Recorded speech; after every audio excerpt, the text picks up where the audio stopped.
Hello बच्चों, इस channel पर आप सबका स्वागत है। मैं हूं Vinod Kumar.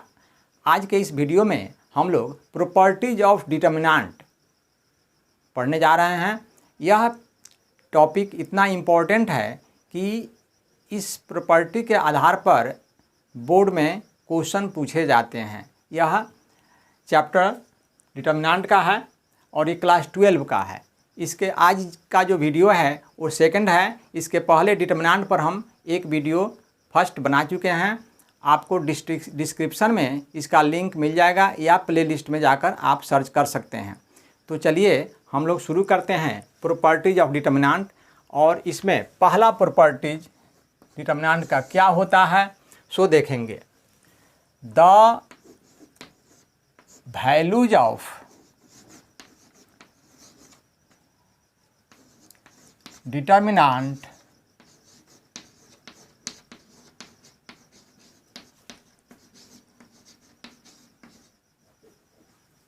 the values of a determinant does not change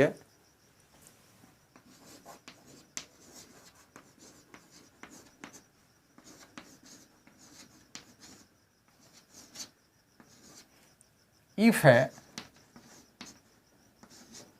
rows are changed into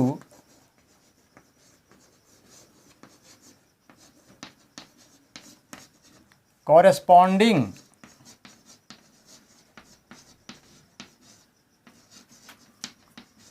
columns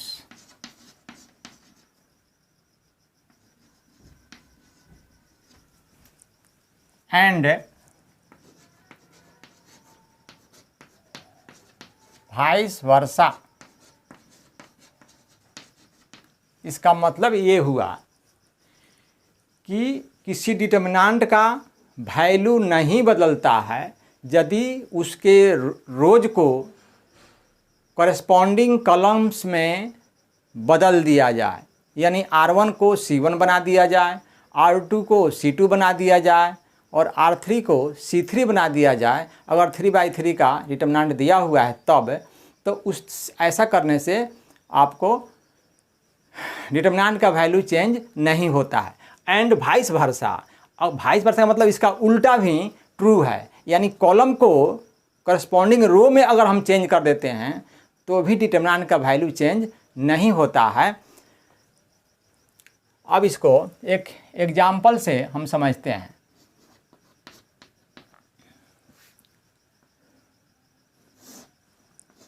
A1 B1 C1 A2 B2 C2 A3 B3 C3 यह एक 3/3 का डिटर्मिनेंट है। अब अगर इसके रो को करस्पॉन्डिंग कॉलम में अगर हम बदल दें तो इसके लिए आपको लिखना पड़ेगा अप्लाइंग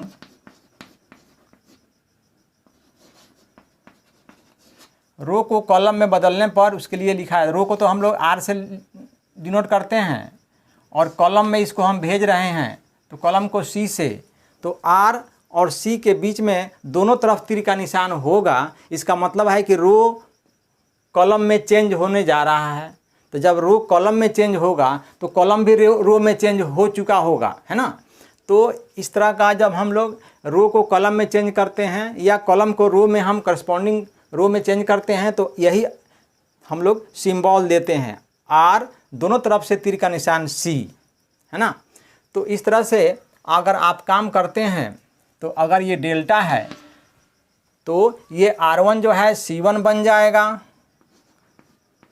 R1 को C1 बना दीजिए, A1 B1 C1 और R2 को C2 बनाना है, A2 B2 C2 और R3 को C3 बनाना है, A3 B3 और C3। तो इस तरह से जो दोनों डिटर्मिनेंट बनेगा दोनों का वैल्यू सेम आएगा, कोई फर्क नहीं पड़ेगा, कोई परिवर्तन इसमें नहीं होगा वैल्यूज में। तो आप देख लीजिए कि रो को हमने कॉलम में चेंज किया, यानी A1 B1 C1 R1 था तो ये C1 हो गया।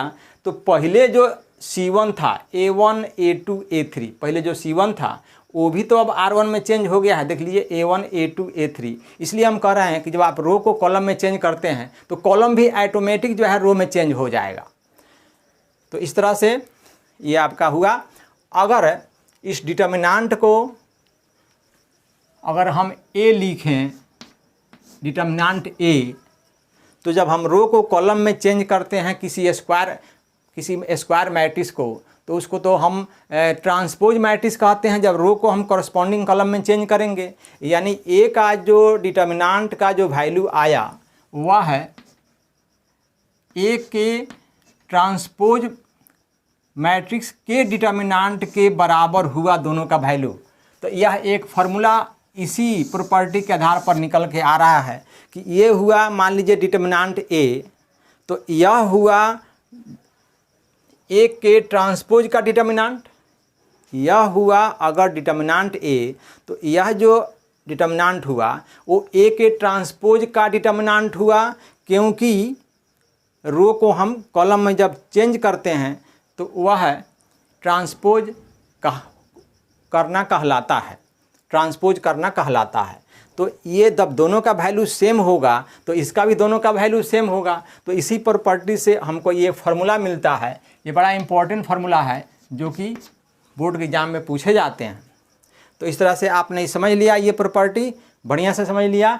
अब हम प्रॉपर्टी नंबर सेकंड पर चल। प्रॉपर्टी नंबर सेकंड इसमें है कि इफ़ टू रोज और columns are interchanged then the sign of determinant is changed.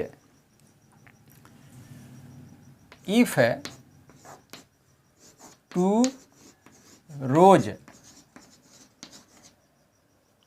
or columns of a determinant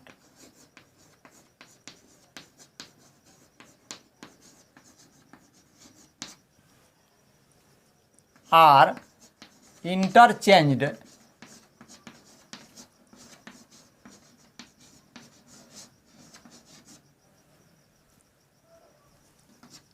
the sign of determinant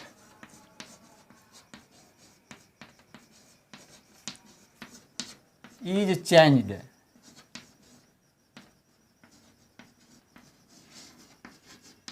इसका अर्थ ये हुआ कि यदि किसी डिटर्मिनेंट में कोई भी दो रो को आपस में अदला बदली यदि आप कर देते हैं, या किसी भी दो कॉलम्स को आपस में अदला बदली कर देते हैं, तो डिटर्मिनेंट का जो चिन्ह है बाहर, पहले से अगर डिटर्मिनेंट प्लस में है तो उसका चिन्ह चेंज हो जाएगा, माइनस में हो जाएगा, या पहले से अगर माइनस में है तो उसका चिन्ह फिर प्लस हो जाएगा। यानी प्लस माइनस में चेंज होगा और माइनस प्लस में चेंज होगा। जब जब आप जो है दो रो या दो कॉलम को आपस में अदला बदली करेंगे तो बार बार जो है डिटर्मिनेंट का साइन चेंज होगा। वही यह प्रॉपर्टी है।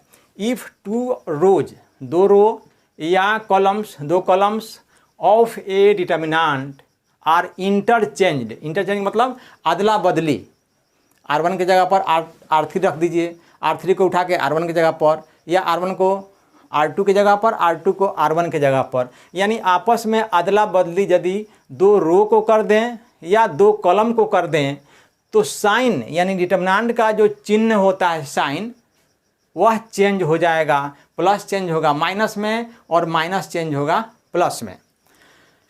एग्जाम्पल से समझते हैं। मान लीजिए कोई डिटर्मिनेंट है A1 B1 C1 A2 B2 C2 A3 B3 C3, है ना। हम चाहते हैं कि R1 और R3 का अदला बदली कर दिया जाए, यानी R3 को R1 के जगह पर भेज दिया जाए और R1 को R3 के जगह पर भेज दिया जाए।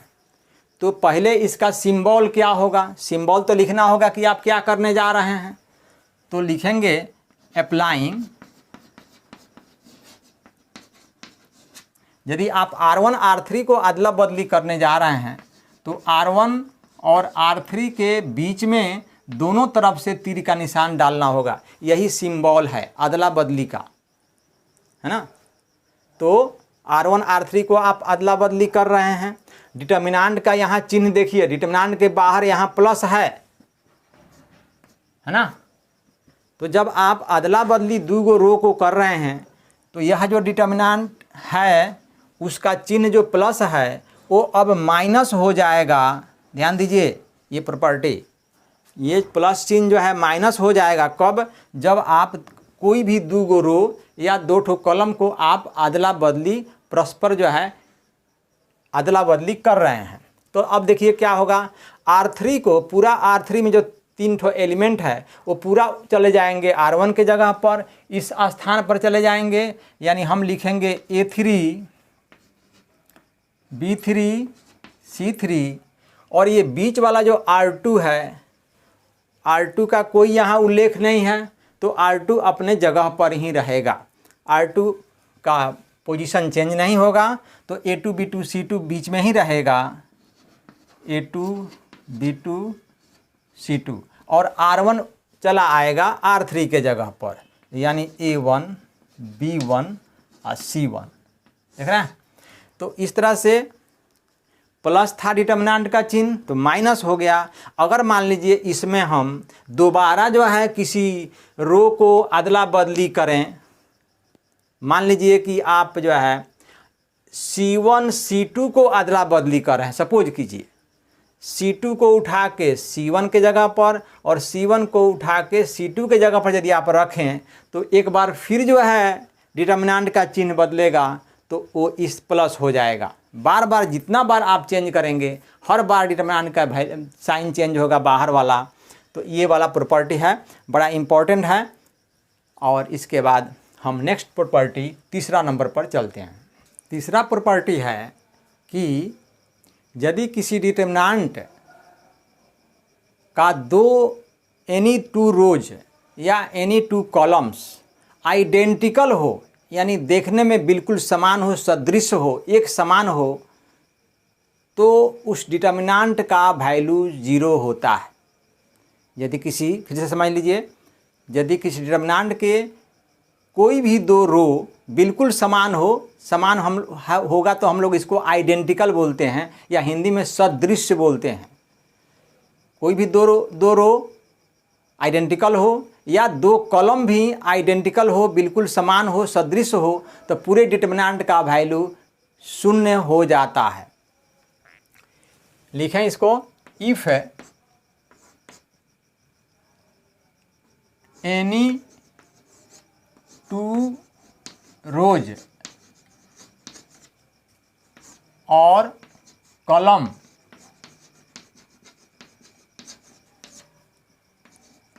of a determinant, if any two rows or columns of a determinant are identical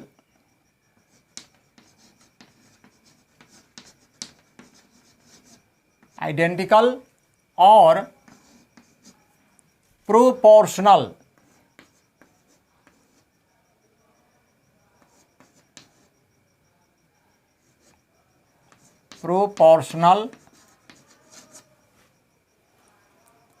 if any two rows or columns of a determinant are identical or proportional, the value of determinant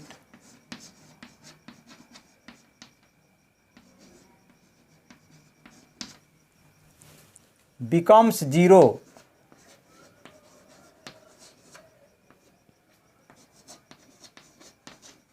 इसका मतलब हुआ कि किसी determinant के दो रो बिल्कुल identical हो जाए, समान हो जाए, सदृश हो जाए, या दो कॉलम समान सदृश हो जाए, या फिर प्रोपोर्शनल, यानी पहला रो के जो एलिमेंट्स हैं और दूसरे रो के जो एलिमेंट्स हैं उनके एलिमेंट्स एक दूसरे के करस्पॉन्डिंग एलिमेंट्स प्रोपोर्शनल हो, समान अनुपात में हो, तब भी डिटर्मिनेंट का वैल्यू 0 हो जाता है। दोनों केस में डिटर्मिनेंट का वैल्यू 0 हो जाता है। चलिए एग्जाम्पल से इसको क्लियर करते हैं।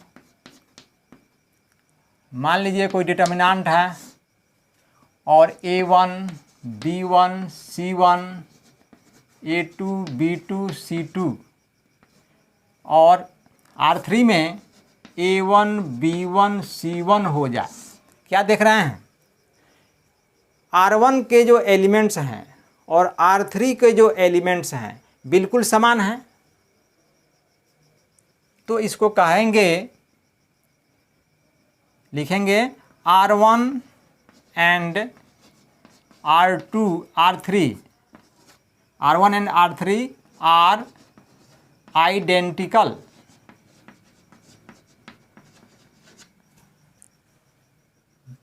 देन ये जो डिटर्मिनेंट का वैल्यू है, जैसे ही दो रो देखने में बिल्कुल समान होंगे तो डिटर्मिनेंट का जो वैल्यू है वो 0 हो जाएगा। उसको एक्सपेंड करने की ज़रूरत नहीं है, सीधे वहीं 0 लिख देंगे। एक चीज़ ये हो गया। या दूसरा केस में यहाँ हम लिख रहे हैं, मान लीजिए कोई दूसरा डिटर्मिनेंट है Δ1 और ये है A1 B1 C1 और दूसरा जो रो है उसके एलिमेंट जो हैं इस तरह से हैं 2A1 2B1 2C1 और ये हो गया A2 B2 C2। तो देखिए इस डिटर्मिनेंट के R1 और R2 के एलिमेंट्स में क्या रिलेशन बन रहा है। रिलेशन ये बन रहा है कि R1 का जो एलिमेंट्स हैं और R2 के एलिमेंट्स के सामने सामने वाले एलिमेंट को अगर हम रेशियो निकालें तो 1:2 होता है। यानी इसके बाई में भी लिखें A1/2 A1 तो ये कट के 1/2 हमको देगा। इसको भी इसमें इसके बाई में लिखेंगे तो ये भी कट के 1/2 देगा। ये भी इसके बाई में लिखें तो 1/2 देगा कट के। यानी इनका रेशियो है 1:2 बन रहा है ना। तो भी इस डिटर्मिनेंट का वैल्यू जो है 0 होगा। प्रोपोर्शनल के केस में भी एक नियम और भी है कि ये दो, चूँकि R2 में 2 सब में हैं तो आगे हम प्रॉपर्टी बताने वाले हैं कि कोई अगर एलिमेंट, कोई नंबर किसी रो के सारे एलिमेंट में मल्टीप्लाइड हो, गुणा दिखाया गया हो, तो उस एलिमेंट को हम डिटर्मिनेंट के बाहर यहाँ कॉमन खींच सकते हैं, अंदर से बाहर कॉमन खींच सकते हैं। तो अगर उस केस में भी देखा जाए कि अगर 2 हम बाहर खींच लिए तो A1 B1 C1 ये भी A1 B1 C1 होगा 2 बाहर खींचने पर। तो ये वाला रूल लग जाएगा कि 2 गो आइडेंटिकल हो गया तो 0 होना ही है। तो किसी भी तरह से जो है आइडेंटिकल दिख रहा हो तो भी जो है 0 होगा, प्रोपोर्शनल दिख रहा हो तो भी डिटर्मिनेंट का वैल्यू 0 होगा।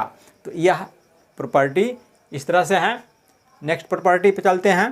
प्रॉपर्टी नंबर 4 पर चलते हैं। इसमें है कि अगर किसी डिटर्मिनेंट का ईच रो या each column is multiplied by any constant, then the determinant is multiplied by that constant if each element of a row or column रो और column is multiplied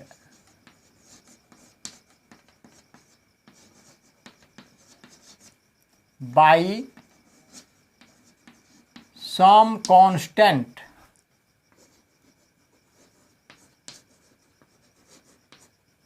then determinant is multiplied by that constant. If each element of a row or column is multiplied by some constant, then the value of determinant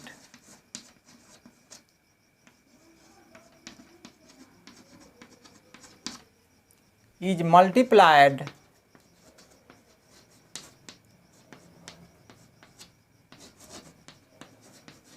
by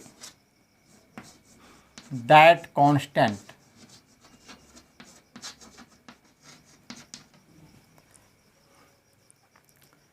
इसको समझ लेते हैं क्या कहता है, example से समझ लेते हैं, जल्दी क्लियर हो जाएगा।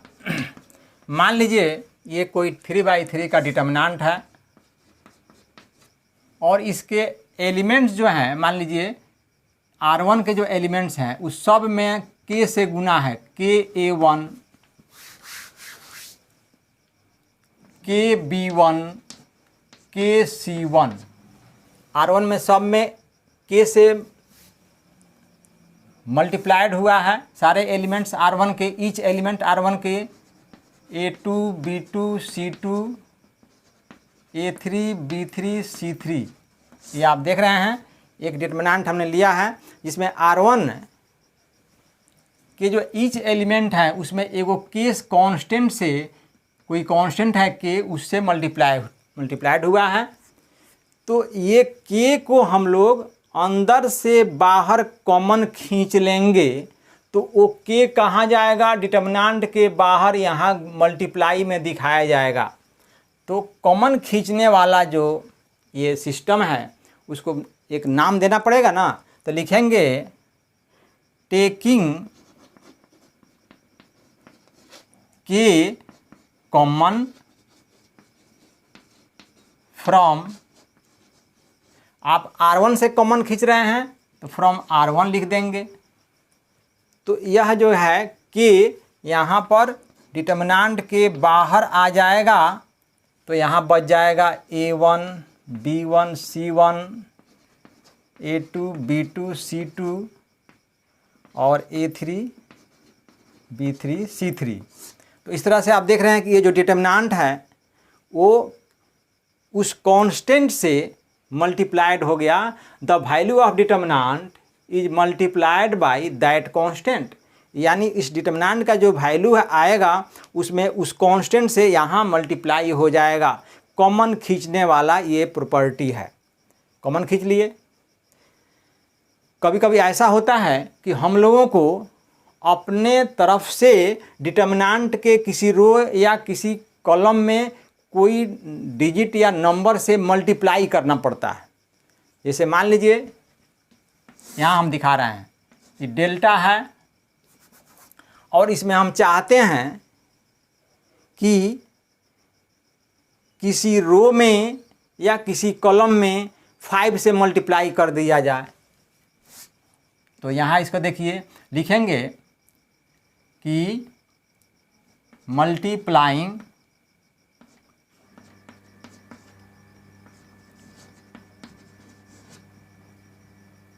R3 by 5। सपोज कीजिए कि हम ये R3 है और R3 में अपने से हम 5 से मल्टीप्लाई कर रहे हैं, हमको उससे कुछ फ़ायदा होने वाला है। तो इसको हम कैसे क्या करेंगे, तो डिटर्मिनेंट जो है इक्वल टू जिस एलिमेंट से आप मल्टीप्लाई करा रहे हैं उस एलिमेंट से डिटर्मिनेंट के बाहर डिवाइड भी दिखाना पड़ेगा। जैसे आपने 5 से मल्टीप्लाई किया तो 1/5 हम बाहर डिवाइड दिखाएंगे और ये वाला जो सबको उतार देंगे, KA1, KB1, KC1 और ये हो जाएगा A2, B2, C2 और यहाँ सब में R3 में चूँकि हमने लिखा है 5 से मल्टीप्लाई 5 से, तो सब में R3 में आप 5 से मल्टीप्लाई दिखा दीजिए। 5 into A3, 5 into B3, 5 into C3। ये इस तरह से प्रॉपर्टी है कि यदि मल्टीप्लाई कर रहे हैं अपने से तो वो कांस्टेंट से बाहर डिवाइड भी दिखाना पड़ेगा, या अंदर अगर मल्टीप्लाइड सब में है ईच एलिमेंट में तो कॉमन भी खींचना पड़ेगा, डिटर्मिनेंट में उस कांस्टेंट से गुना हो जाएगा, मल्टीप्लाइड हो जाएगा। तो इस तरह से ये चौथा प्रॉपर्टी आपका कंप्लीट हुआ। पांचवा प्रॉपर्टी है कि if all elements of a row, if all elements of a row or a column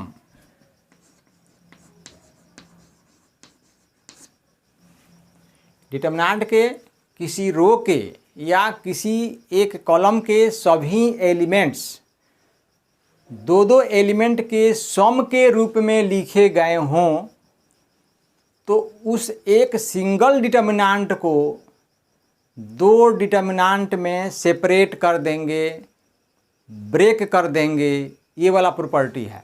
यानी एक डिटर्मिनेंट को दो डिटर्मिनेंट बनाने वाला ये प्रॉपर्टी हम लिख रहे हैं।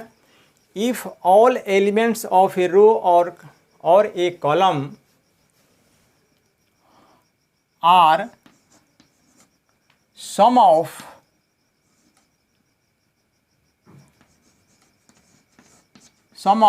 two elements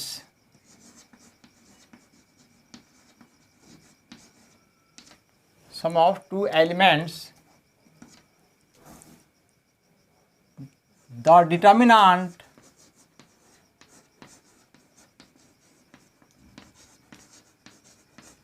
is separated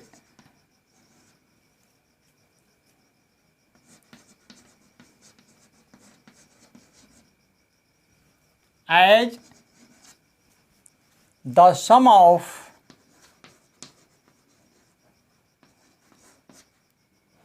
two determinants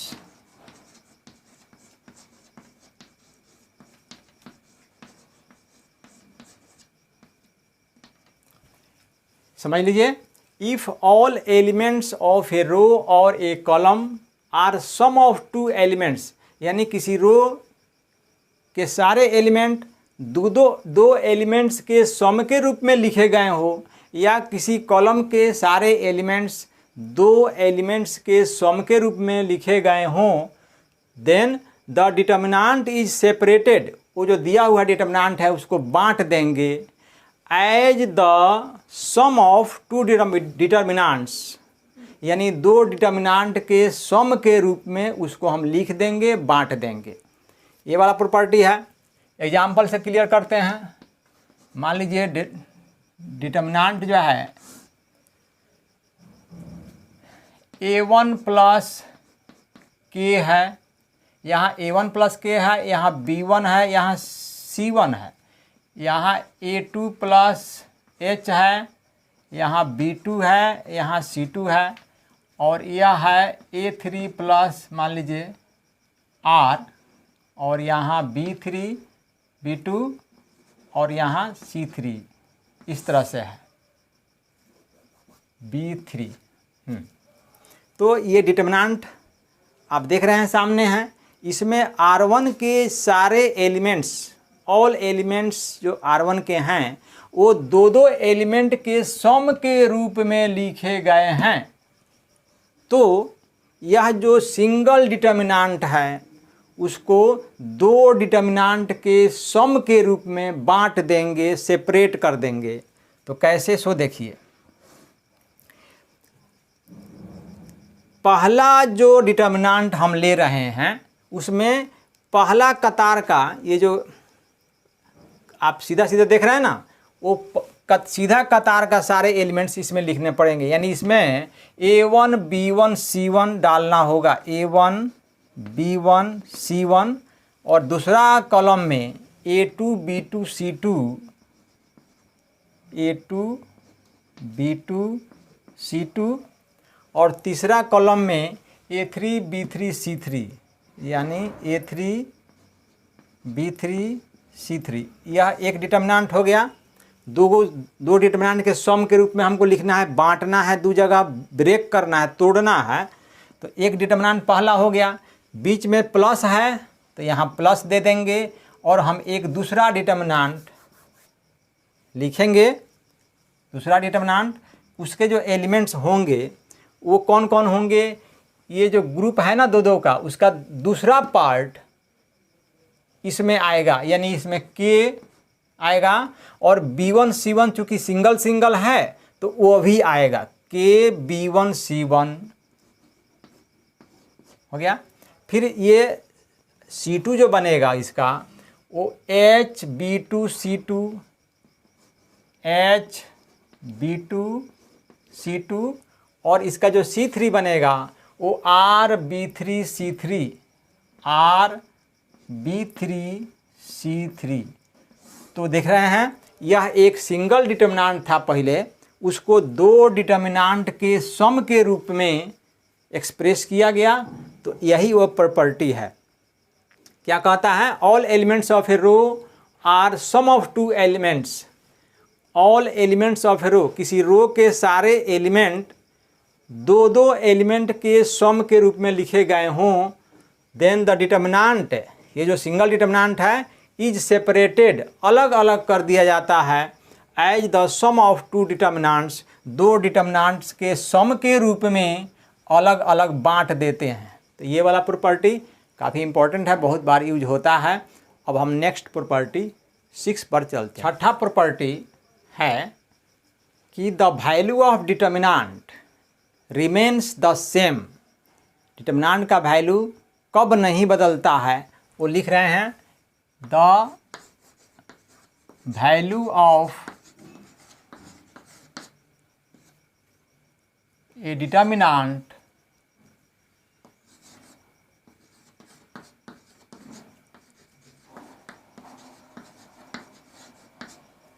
remains the same, remains the same if we apply the following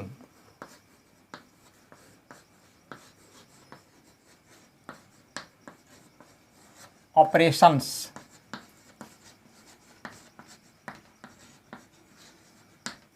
यानी डिटर्मिनेंट का वैल्यू चेंज नहीं होगा यदि हम निम्न ऑपरेशन लगाएं। कौन सा ऑपरेशन, RI,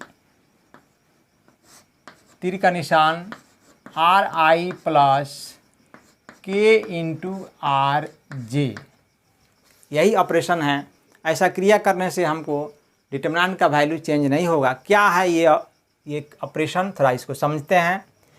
RI बता रहा है कि कोई आईवां रो है, तो आईवें रो में तीर के निशान के पहले RI है, यानी आईवें रो को आप बदल रहे हैं, उसमें चेंज ला रहे हैं।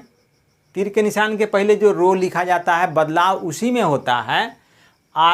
आईवें रो में आप चेंज कर रहे हैं। किस प्रकार चेंज कर रहे हैं कि आईवें रो में ऐड कर रहे हैं, जोड़ रहे हैं। कैसे जोड़ रहे हैं, कोई दूसरा jth रो है, jth रो में किसी कांस्टेंट से k से गुना करके और उसको ले आके आईवें रो में आप जोड़ रहे हैं। यानी आप मोटा मोटी समझ लीजिए, किसी रो में कोई एलिमेंट को मल्टीप्लाई करा के, किसी नंबर से मल्टीप्लाई करा के, और सामने वाले किसी दूसरे रो के कॉरस्पॉन्डिंग एलिमेंट्स में अगर हम ऐड कर दें, है ना, तो वह रो तो बदल जाएगा, जिसमें आप ऐड करने जा रहे हैं वो तो बदल जाएगा, लेकिन डिटर्मिनेंट का जो होल वैल्यू है वो रिमेन्स द सेम, यानी वो पहले जैसा ही रहेगा। तो जैसा ये काम आपने रो के साथ किया है, वही काम कॉलम के साथ भी होगा, तो भी डिटर्मिनेंट का वैल्यू चेंज नहीं होगा। तो उसका सिंबल क्या होगा, ये सिंबल जानना ज़रूरी है। हम लोग जब अप्लाई करेंगे तो इस तरह से हम लोग तीर का निशान वगैरह सब देंगे, सिंबल में हम लोग लिखेंगे कि क्या अप्लाई कर रहे हैं। तो कॉलम में भी यही कहानी दोहराया जाएगा कि किसी आईवे कॉलम में आप परिवर्तन कर रहे हैं, तो आईवे कॉलम में क्या कर रहे हैं, किसी जेएथ कॉलम में किसी कांस्टेंट, एनी कांस्टेंट, कोई अंक है 2 4 10 कुछ भी, इससे मल्टीप्लाई करके, किसी जेएथ कॉलम में के से किसी कांस्टेंट से मल्टीप्लाई करके उसको आईवें कॉलम में आप ऐड कर रहे हैं, तो आईवा कॉलम तो चेंज हो जाएगा, बदल जाएगा, लेकिन डिटर्मिनेंट का जो वैल्यू है वो एट लास्ट नहीं बदलेगा, रिमेन्स द सेम, वैसा का वैसा ही रहेगा। ये हो गया। लेकिन एक बात ध्यान रखना है कि तीर के निशान के पहले जो आपने रो और कॉलम लिखा है, तीर के निशान के बाद उसी रो और उसी कॉलम में कोई अंक से आपने गुना नहीं किया है, मल्टीप्लाई नहीं किया है ना। किसी दूसरे रो में किसी कांस्टेंट से मल्टीप्लाई करके इसमें ऐड किए हैं या सब्ट्रैक्ट करेंगे, कुछ भी करेंगे, लेकिन जिसमें बदलाव ला रहे हैं उसमें तो किसी कांस्टेंट से मल्टीप्लाई नहीं किए हैं। लेकिन यदि आप इसमें किसी कांस्टेंट से मल्टीप्लाई करते हैं तो पूरे डिटर्मिनेंट के बाहर उस नंबर से, उस डिजिट से डिवाइड भी दिखाना पड़ेगा, है ना। यहाँ अगर मान लीजिए 4 से हम मल्टीप्लाई कर रहे हैं तो पूरा जो डिटर्मिनेंट है उसके पहले हमको 1/4 मल्टीप्लाई में लिखना होगा। तो यह जो है ध्यान रखना है, अभी हमने नहीं किया है इसलिए डिटर्मिनेंट के बाहर हमको कुछ करने की ज़रूरत नहीं है ना। तो इस तरह से आपका ये 6th प्रॉपर्टी कंप्लीट हो गया। जब हम लोग इसका एप्लीकेशन पढ़ेंगे, जब हम लोग एक्सरसाइज 4.2 NCERT 12 क्लास का मैथ बनाएंगे तो इस सारे प्रॉपर्टी को हम लोग यूज करेंगे और वहाँ देखेंगे कि कितना काम आसान हो जाता है इस प्रॉपर्टी को यूज करने पर, आपका मैथ कितना जल्दी और फास्ट बनता है। तो अगले प्रॉपर्टी पर हम चलते हैं। तो वहाँ property 7th property of determinant क्या है कि यदि किसी डिटर्मिनेंट के किसी रो के सारे एलिमेंट्स या किसी कॉलम के सारे एलिमेंट्स 0 हो जाएं, यानी एक ही रो के सारे एलिमेंट 0 हो जाएं या एक ही कॉलम के सारे एलिमेंट 0 हो जाएं, तो पूरे डिटर्मिनेंट का वैल्यू 0 हो जाता है। इसको लिखा जाए, if all elements of a row और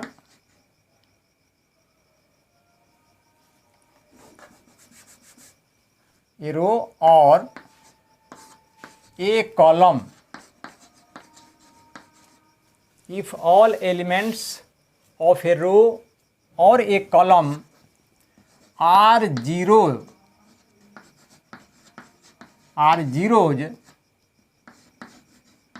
the value of the determinant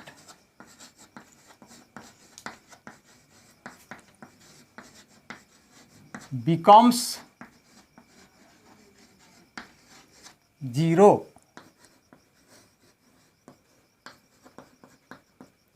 किसी डिटर्मिनेंट के किसी एक ही रो के सारे एलिमेंट 0 हो जाएं तो उस डिटर्मिनेंट का वैल्यू 0 होता है। कॉलम का भी यही हाल है। एग्जाम्पल समझते हैं। मान लीजिए कोई डिटर्मिनेंट है और हमारा R1 जो है 0 0 0 3/3 का हम ले रहे हैं और यहाँ आपका A2 B2 C2 A3 B3 C3 है ना। क्या देख रहे हैं, यह डिटर्मिनेंट है 3/3 का। इसके R1 के सारे elements, all elements of a row are zeros, सब एलिमेंट 0 हो गए हैं। तब क्या होगा, the value of the determinant, पूरे डिटर्मिनेंट का जो वैल्यू आवेगा बिकम्स 0, वो 0 हो जाएगा। इसको एक्सपेंड भी नहीं करना है, सीधे देख लीजिए कि एक रो के या एक कॉलम के सारे एलिमेंट 0 हो गए तो आप सीधे जो है इसका वैल्यू 0 लिख दीजिए, आंसर है ना। तो इस तरह से ये काम जल्दी बनने वाला है ये क्वेश्चन, है ना। अब 7 के बाद 8 है कि determinant of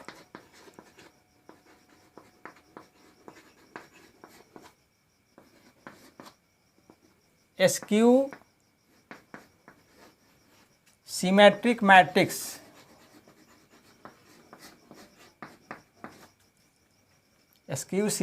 matrix of odd order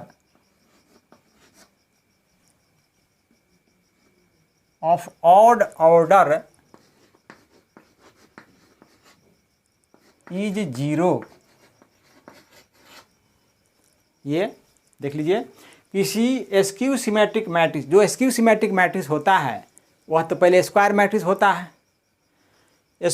तो स्क्यू सिमेट्रिक मैट्रिक्स यदि ऑड ऑर्डर का है, ऑड ऑर्डर का मतलब 1/1 का हो, 3/3 का हो, यानी रो नंबर ऑफ रोज और नंबर ऑफ कॉलम्स दोनों ऑड नंबर हो, तब उस स्क्यू सिमेट्रिक मैट्रिक्स से जो बना हुआ डिटर्मिनेंट है उसका वैल्यू 0 हो जाएगा, है ना। तो ये जो है ऑब्जेक्टिव में MCQ में पूछे जाते हैं, इसलिए इसको एज ए प्रॉपर्टी हम लिखवा दिए हैं। तो मेरा इतना ही, टोटल प्रॉपर्टी इतना ही है।